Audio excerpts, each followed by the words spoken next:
大家好，我是田园。福州肉燕是一门绝活，没有经过专门的训练，通常是望而却步的。那田园找到了一个最适合家庭制作的方法，分享给大家。第一步，我们来打肉燕皮。在北美的超市，我们很难按要求找到极为新鲜的后腿肉啊。那我用的是冰鲜的猪里脊，我试过，效果非常好。那现在先把这个筋膜去掉。如果你是第一次做，建议一次不要做太多的肉，我这里大概用了100克。没有专门的工具，我用了这样子一个锤子。开始的时候用锤子带齿的这一面来敲打这个肉块，这样会快很多。打的时候不用太使劲，要利用锤子自身的重量落下，边打边用手把肉拨到一起，以免飞溅到四处。当肉打到碎的时候，我们要记得换到光面这一面来打。现在要准备苏打水，它的作用就是嫩肉，因为我们的肉质达不到要求，敲打的手法也不一定到位。经过多次的对比呢，发现加了它以后，做出来的燕皮不会发柴发硬。抹的手法呢，就是把它抹在锤子的表面或者肉的表面，这样打起来也不会粘在锤子上，也会让这个肉呢更松软一些。早叫我来巡山，抓个老婆做晚餐，搭起我的锅，敲起我的锣，香花充满街头。这是一件非常辛苦的活哈，要连续不断敲打至少1个小时，才能达到有弹性的肉糜的状态。非物质文化遗产搞好了。来，接下来就是我的事了。擀燕皮是最需要耐心和细心的。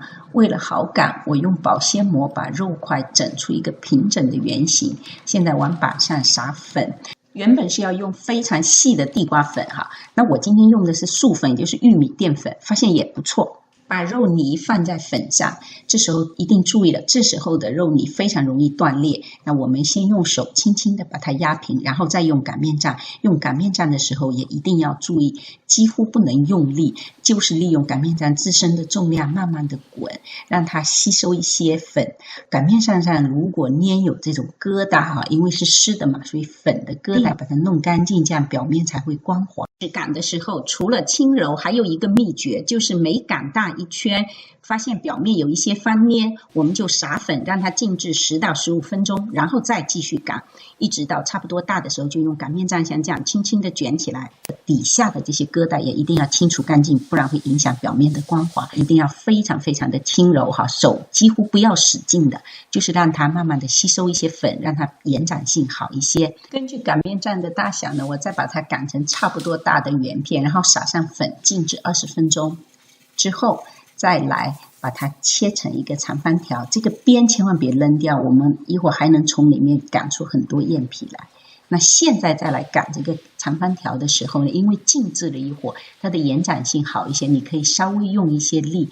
那要注意哈，不要撒太多的粉，只要不粘。但是如果会粘的话哈，轻轻的抹一些粉。那擀到足够大张的时候，我们给它切半。擀面杖小的话，我们这样子小张一些，非常好操作，擀的也很平整。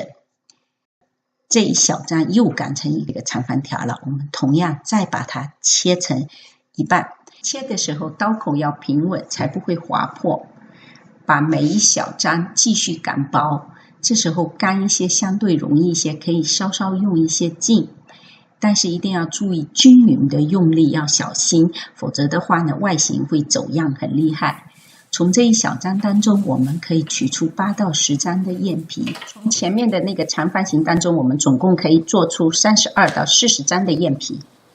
和专业的相比，我们的出品率是不高的，是因为我们之前的肉没办法打到那么蓬松那么细腻。但是我个人觉得呢，这个肉感更足，非常的好吃。而且你看哈，我们每一张也是薄如纸。现在把刚才的边角再把它擀薄，可以擀得非常的薄哈，只是它的形状不规整一些。那同样可以再切出20张左右的皮。